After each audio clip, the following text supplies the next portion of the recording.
ஊத்திரலாமான்னு பார்த்தா உடனே உயிர் போதாம. அதான் இங்க மாவாடுற ருபுகள் ஒண்ணு பார்த்து வச்சிருந்தேன். எங்க போச்சு? இதோ இங்க இருக்கு பாரு. இதோ வா வா வா.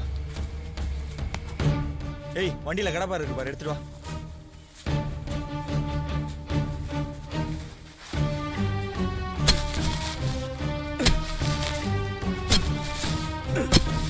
அல்ரா. ஏய் குத்ரா. ஏய் அல்ல அதல்ல ஆட்டி பாடுறா. ஏய் வண்டி எடுத்துட்டு வாடா. எப்படி ஒரு 50 கிலோ வெயிட் இருக்கும். இந்த கல்லை போட்டு தான் நெல்லை மணியை சாப்பிடணும். டேய் நீ சொன்னதாண்டா கரெக்ட். அப்படியே தூக்கி ஒரே வாட்டி மூஞ்சி மேல போட்டுன்னு வச்சுக்க, உடனே உசுறு போயிருண்டா. ஐயா அறிவு, தலை மேல போட்டு மூஞ்சி நசுங்கிச்சுன்னா இது நெல்லை மணி போனமே இல்லைன்னு சொல்லி துட்டு கிடைக்காம போறதுக்கு சான்ஸ் இருக்குல்ல. கரெக்டா மாறல போடணும்டா. அதெல்லாம் எனக்கு தெரியும். நீ வா.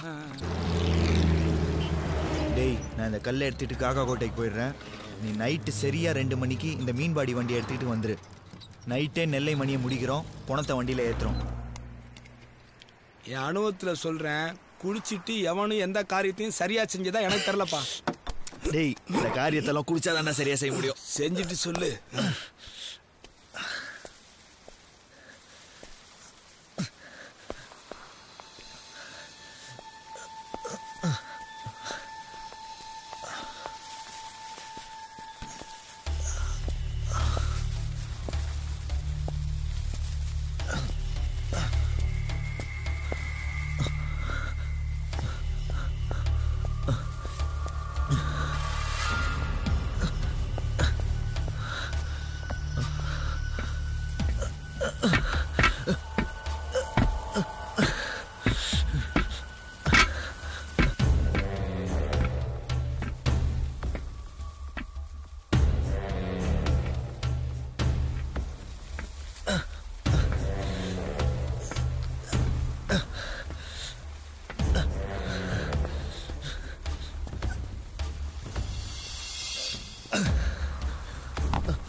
நில்லு. வீடு அங்க இருக்கு, இங்க எங்க போயிட்டு வர? ஜோதி உனக்கு ஈய பத்தி தெரியாது. போலீஸ் கிளிஸ்னு போன உன்னை கொல்ல கூட தாங்க மாட்டான். இன்னைக்கு நைட்டு நெல்லை மணியை கொன்றுவான். நெல்லை மணி பணத்தை வித்து துட்டு வர போகுது. இதெல்லாம் சகிச்சுக்கிட்டு வாழ்றதா இருந்தா வாழு. அல்ல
தெரியும்டா, என்ன உன்னால் கொல்ல முடியாது.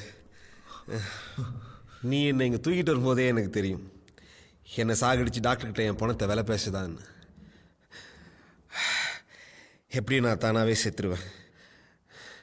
நான் செத்தா என் பணத்தை கிடைக்கிற 15 லட்ச ரூபா உனக்கு தான் சேரணும். அதான் உன் கூடவே வந்தேன். ஒரு பணக்கார கூட்டம், அதுவும் ரொம்ப சின்ன கூட்டம். அவங்களுக்கு கக்கூஸ் கழுவி, துணி துவைச்சு, முடி வெட்டி, சாக்கடை கிளீன் பண்ணது இல்லாம இது மாதிரி கையெடுக்கிறது, தலையெடுக்கிறது, கால் எடுக்கிறது கூலி வாங்கிட்டு யாரோ லாபத்துக்கு யாரையோ கொலை பண்றது ஒரு தொழில். யோ, உனக்கு என்ன தெரியும்? பிளாட்ஃபார்ம்ல படுத்துக்கின்னு சாக்கடையில விளையாடிக்கின்னு சோத்துக்கே வழி இல்லாம குப்பத்தொடியில பொறுக்கி துண்டு வளர்ற பிள்ளைங்களா என்ன மாதிரி ஈயாதான் வளரும். பிக் பேக்கெட் அடிக்கும், பிளேட் அலக்கீரும், சங்கிலி இருக்கும், கை எடுக்கும், கால் எடுக்கும், ஏன் தலை எடுக்கும். ஆனா உன்ன மாதிரி நெல்லை மணியா வளராது, வளரும் முடியாது. போடா, சும்மா வாழ்க்கையை பத்தி என்கிட்ட பேசாத. எங்க அம்மா வயல்ல கூலி வேலை செஞ்சு அதுல படிச்சு வளர்ந்தவன் தான் நானு. உன் வாழ்க்கை என் வாழ்க்கை தான் அப்படி இருக்கா? உலகம் பூரா 99% ஜனங்களோட வாழ்க்கை பிளாட்ஃபார்ம் தான், கொசுக்கடி தான். அதுக்காக கையில கத்தி எடுத்து கூலிப்படையா மாறணுமா?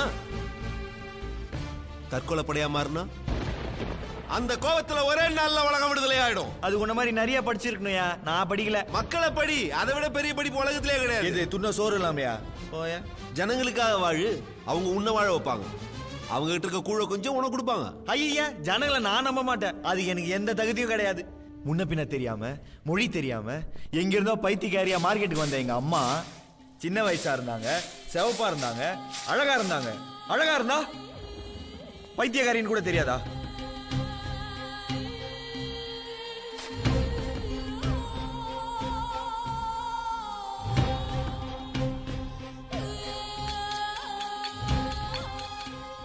முட்டாய் கொடுத்தானுங்க, சாக்லேட் கொடுத்தானுங்க, ஐஸ் கொடுத்தானுங்க, ஏன் புடவை கூட கொடுத்தானுங்க.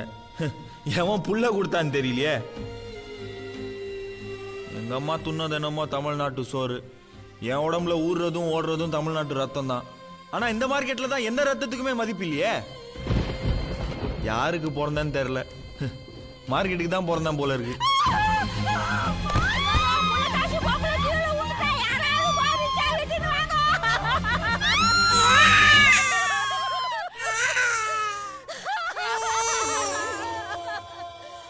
எங்க அம்மா செத்தது கூட பரவாயில்ல,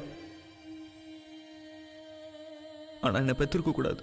கீரைக்காட்டில் பிறந்தேன், கீரைக்கார ஆயாவால தான். நான் வளர்ந்தா கேட்பேன்னு சொல்லி எங்க ஆயா போட்டோ எடுத்து வச்சிருக்குது. செத்ததுக்கு அப்புறம் கூட பாரு எங்க அம்மா எவ்வளவு அழகா இருக்குன்னு. நண்பா, நம்ம ஜனங்களோட வாழ்றதுக்கு எனக்கு எந்த தகுதியும் கிடையாது. யாருக்கு தெரியும் நான் என்ன ஜாதி, என்ன மதம், என்ன மொழின்னு? மார்க்கெட்ல இருக்கிற தமா துண்டு பசங்க கூட என்ன தேவடியா புள்ளைன்னு தான் கூப்பிடுதுங்க. உன் பொறுப்பு தெரியாததே உனக்கு இருக்கிற பெரிய தகுதி தான். பொறுப்பு தெரிஞ்சா ஜாதி தெரியும், ஜாதி சங்க தலைவன் ஆயிடுவேன். மதம் தெரியும், மத தலைவன் ஆயிடுவேன். மொழி தெரியும், ஒரு மொழிக்கு மட்டும் சொந்தக்காரன் ஆயிடுவேன். அதனால தெவடியா பையனா இருக்கிறதே பெரிய தகுதி தான்.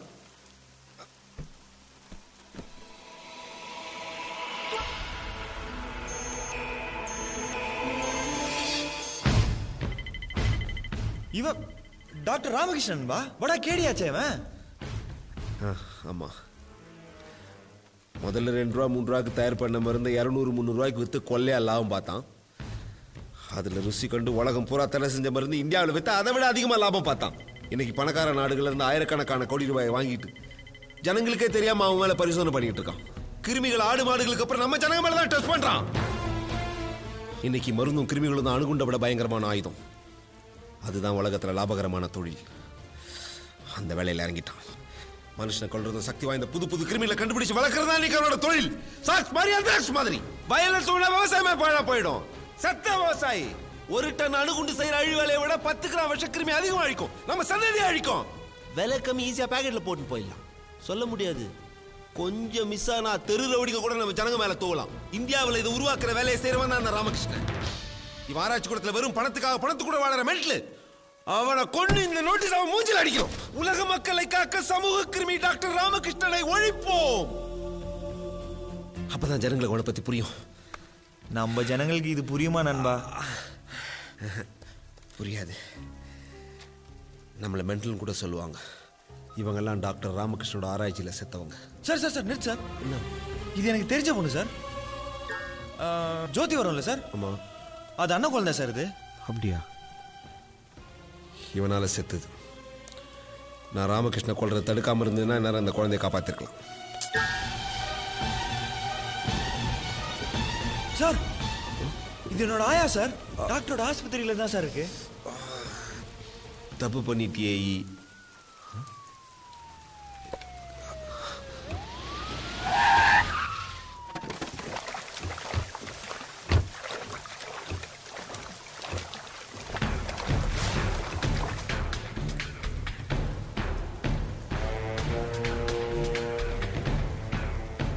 நான் எதையும் கண்டுக்க மாட்டேன். ஆனா பாடி கிடைச்சா எனக்கு அதுல ஷேர் கொடுத்துடணும். 4 போலீஸ் என் கூட அனுப்பு. 2 பேரும் வீடு போங்க, மத்தவங்க வேலை இருங்க. Sir போலீஸ்லாம் சூழ்ந்துட்டாங்க sir.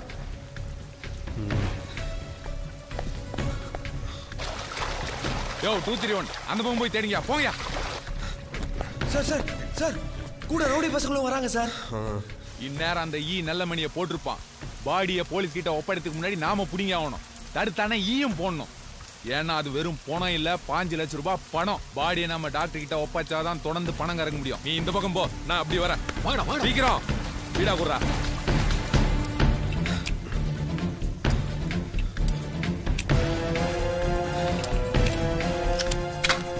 நம்ம லைஃப்ல எப்பயாவது இந்த மாதிரி நடக்கும். குழம்பிடக்கூடாது. எப்படி ரவுடி பசங்களுக்கு முன்னாடி என்ன கொண்டு அந்த பணத்தை வாங்கி பார்ப்பானுங்க. 15 லட்சம் அரசாங்கம் என் பணத்தை கொடுக்குற பணம், ஜனங்க பணம். அது உன் கைக்கு தான் வரணும். சார் என்ன சார் பேசுறீங்க? இப்ப பணமா முக்கியம்? என் கையில துப்பாக்கி இருக்கு. என்ன பண்ண போற? எவன் வந்தாலும் சுட போறேன். எத்தனை பேரை சுடுவ? எத்தனை பேர் வந்தாலும் என் உயிர் போற வரைக்கும். அதுக்கே 2 பேர் சாவணும். ஒருத்தர் செத்தா போதும். நான் ஏற்கனவே செத்துக்கிட்டு இருக்கேன். ரவுடி பசங்க இங்க வந்தா கொடூரமா கொண்டுடுவாங்க. போலீஸ் கிட்ட மண்ணா சித்திரவதைப்பட்டு சாவணும்.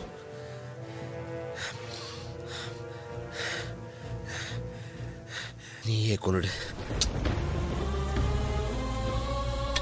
சார் நீ என்ன காப்பாத்த அவங்கள சுட்டினா உன்னைய லிஸ்ட்ல சேர்த்துருவாங்க. ராமகிருஷ்ணன் ஜெயிச்சிருவான். சொல்றத கேளு. அவங்க வந்துட்டாங்க. எல்லாத்தையும் கணக்கு போட்டு தான் சொல்றேன். அதவை இதப்படி சுடு.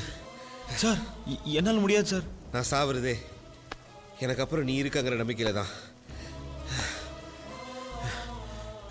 டைம் வேஸ்ட் பண்ணாத. சுடு. செத்தா என் பணத்துக்காக அடிச்சுக்குவாங்க. நான் சிந்துற ரத்தத்துக்கு நீ மரியாதை கொடு. மக்களை நம்பு. அவங்களுக்கு உண்மை யாரு?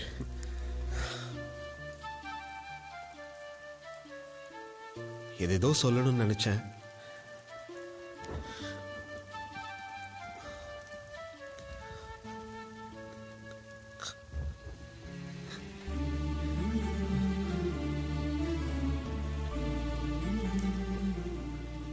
எல்லாரையும் அம்போன்னு விட்டு போறோம் தான் கஷ்டமா இருக்கு. ஓகே, முதல்ல சொல்ற நல்லா குறி பார்த்து சொல்லணும். நான் ரொம்ப நேரம் கஷ்டப்படக்கூடாது. உடனே உயிர் போயிடணும்.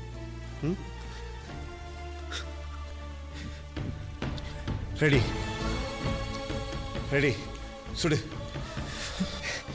ரெடி.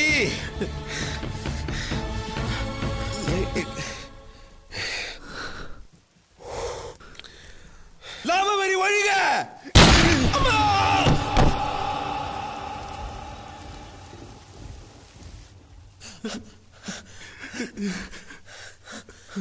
சுடு.